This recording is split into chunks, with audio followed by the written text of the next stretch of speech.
যদি পরিবারতন্ত্র না থাকতো, লেমি রিপিট, যদি আমার দেশে পরিবারতন্ত্র না থাকতো তাইলে পরে রোহিঙ্গারা ঢুকতে পারতো, রোহিঙ্গারা আসতে পারতো, এত সাহস পাইতো, সুযোগ পাইতো? যদি পরিবারতন্ত্র না থাকতো আমার দেশে, রোহিঙ্গারা এই দেশে একটা রোহিঙ্গা ঢুকতে পারতো? ঢুকতে পারতো না, কোনোদিনও ঢুকতে পারতো না। লাখ লাখ রোহিঙ্গা নেভার নেভার, লাখ লাখ রোহিঙ্গা কোনোদিনও ঢুকতে পারতো না, পারতো না, পারতো না, পারতো না, যদি পরিবারতন্ত্র না থাকতো। এই সিদ্ধান্ত পারিবারিক, এই সিদ্ধান্ত নিয়েছে পরিবার। Let me ask you this again. আমার দেশে যদি পরিবারতন্ত্র না থাকতো, এই লাখ লাখ রোহিঙ্গা এই দেশের মাটিতে কোন সাহস পাইতো, সুযোগ পাইতো ঢুকতে? Never never never. এটা পারিবারিক সিদ্ধান্ত। এই রোহিঙ্গাদের ঢুকানো, লাখ লাখ রোহিঙ্গাকে এই দেশে থাকতে দেওয়া, ইট ওয়াজ এ ফ্যামিলি ডিসিশন। এই সিদ্ধান্ত নিয়েছে একটি পরিবার, সিদ্ধান্ত দিয়েছে পরিবার। সম্পূর্ণ সিদ্ধান্ত, সম্পূর্ণ লায়াবিলিটি, সম্পূর্ণ রোহিঙ্গাদের crisis was A family decision made by a family members only. Only by family members, Sheikh মুজিবের পরিবার। এই সিদ্ধান্ত আসছে পরিবারের তরফ থেকে। পরিবার সিদ্ধান্ত নিয়েছে রোহিঙ্গারা দেশে ঢুকবে, থাকবে। যদি পারিবারিক সিদ্ধান্ত না হতো, যদি পরিবারতন্ত্র না থাকতো, যদি আমার দেশে পরিবারতন্ত্রের কোন রকম রাজনীতি না থাকতো, পরিবারতন্ত্রই না থাকতো, এই সকল ডিজাস্টার না থাকতো, তাইলে পরে রোহিঙ্গার এক সেকেন্ডের জন্য এখানে একজনে ঢুকতে পারতো না। লাখ লাখ কেন, একজনও না। রেহানা কি বলছে মনে আছে? হাসিনাকে মনে নাই? রেহানা কি বলছে? কেন মনে নাই? কেন ভুলে যাবেন? কেন আলোচনা করবেন না? কেন কথা বলবেন না? কেন আপনারা এই বিষয়ে কথা বলেন না কিংবা আলোচনা আনেন না? The SARS crisis was a family-owned, created disaster made by Sheikh family, রাজতন্ত্রবাদ, পরিবারতন্ত্র। Rehana বলছে, আপা তুমি লাখ লাখ মানুষকে খাওয়াও, কোটি কোটি মানুষকে খাওয়াও। আপা আপা আপা হাসিনাকে বলতেছে রেহানা, তার বোনকে বলতেছে Rehana, about Rohingya entry, about refugee crisis, Rohingya pushback নিয়ে,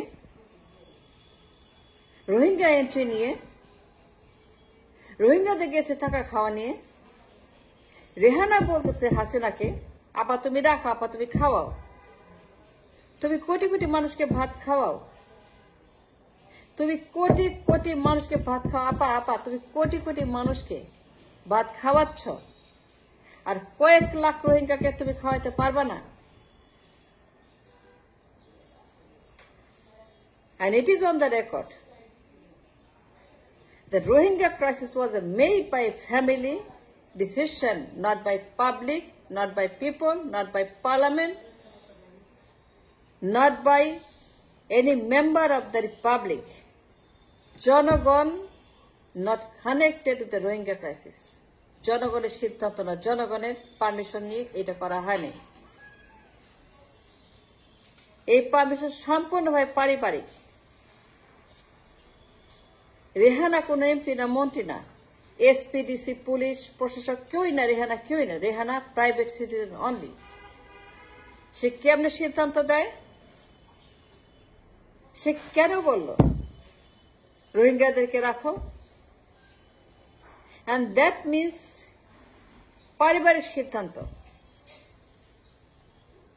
রেহানা একটা পরিবার, একটা বোন, একটা হাউস ওয়াইফ, একটা মাদার, একটা ফ্যামিলি মেম্বার। সে কোনো এমপি না, মন্ত্রী না, এসপিডিসি কেউই না, সে রাষ্ট্রের কেউই না। রেহানা রাষ্ট্রের কোনো মেম্বার নয়, রাষ্ট্রের কোনো প্রতিনিধি না, কোনো জনপ্রতিনিধি না, কোনো জনগণের সঙ্গে তার কোনো ডিরেক্ট অর ইনডিরেক্ট কানেকশন নাই to make such a big political geopolitical crisis for Rehana to be happening. তাহলে কেমনে হইল? যে রেহানা না বলতো ঢুকতে পারত, যে দুই বোন মিলে, শেখ মুজিবের দুই মেয়ে মিলে এই রোহিঙ্গা ক্রাইসিস সৃষ্টি না করত, তাইলে পরে আমার দেশে আজকে যে জিওপলিটিক্যাল ম্যাসাকার, রাষ্ট্রের এক্সিস্টেন্স নিয়ে কোয়েশ্চেন, রাষ্ট্র এজ এ হোল, এই ম্যাপ থাকবে কি থাকবে না, এই মানচিত্রের কি হবে কি হবে না, কোথায় যাচ্ছে মানচিত্র, কোথায় যাবে মানচিত্র, এই রোহিঙ্গারা কেন আসছে, কারা ঢুকাইছে, মাস্টার মাইন্ডের করা এপিসেন্টার কোথায়, ভূমিকম্পের আসল উৎস কোথায়, আমি কি জানি রোহিঙ্গারা কেন আসছে? দিন এত বড় পলিটিক্যাল সিদ্ধান্ত, এত ম্যাসিভ জিওপলিটিক্যাল ডিসিশন একজন রেহানা কেমনে নিতে পারে? সে কোন সাহসে বলতে পারে রোহিঙ্গা ঢুকাও, রাখো? রেহানাটা কে? সে একটা প্রাইভেট সিটিজেন। তার কি কোনো পদ আছে পার্লামেন্টে? রাষ্ট্র তাই কোনো নিয়োগ দিয়েছে কোথাও? Then why she said আপা আপা আপা? তুমি কোটি কোটি মানুষকে ভাত খাওয়াও, রেহানা বলার কে? সে কেন নাক গলাইলো এত বড় জিওপলিটিক্যাল ক্রাইসিসের মধ্যে? আমরা কি জানি এই রোহিঙ্গারা কেন আসছে এখানে? The motive, the reason, the cause, the because, the geopolitical crisis behind it, the masterminders behind it, the deep states behind it. এই ডিপ স্টেট কারা? ডিপ স্টেট কোত্থেকে আসছে? তারা কি করছে এখানে? তারা কি করতে চায়? তাই এই দেশকে কি খেলা খেলাতে চায় ডিপ স্টেট, যে রোহিঙ্গাদেরকে এই দেশে এক্সপোর্ট করছে, and we took it without any kind of argument or any kind of consideration of their departure. এই যে এক্সপোর্ট করলো যা রোহিঙ্গাদেরকে, চিরদিনের জন্য দেশে রোহিঙ্গা ঢুকাই দিল, তার জীবনেও যাবে না, তারা কোথাও যাবে না, তারা এই দেশেই থাকবে। রোহিঙ্গারা এই দেশ পচাবে, তো বিভিন্ন ক্রাইসিস সৃষ্টি করেছে already. Will be big trouble. এবার ট্রাবলের কারণ পরিবারতন্ত্র। রেহানা যখন বলো তুমি ভাত খাও, এটা পরিবারতন্ত্র।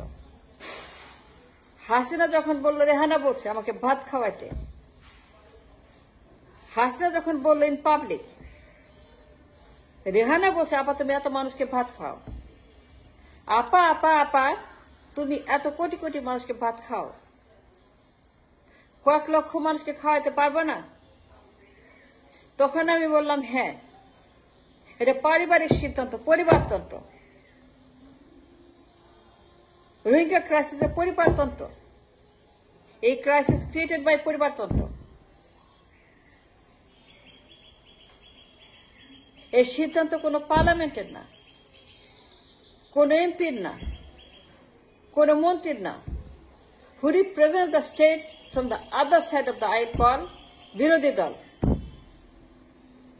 যদি পার্লামেন্ট থাকতো, গণতন্ত্র থাকতো, নির্বাচিত সরকার থাকতো, ছায়া সরকার থাকতো, নির্বাচন থাকতো, ভোট থাকতো, রাজনীতি থাকতো পরিবারতন্ত্রের বদলে,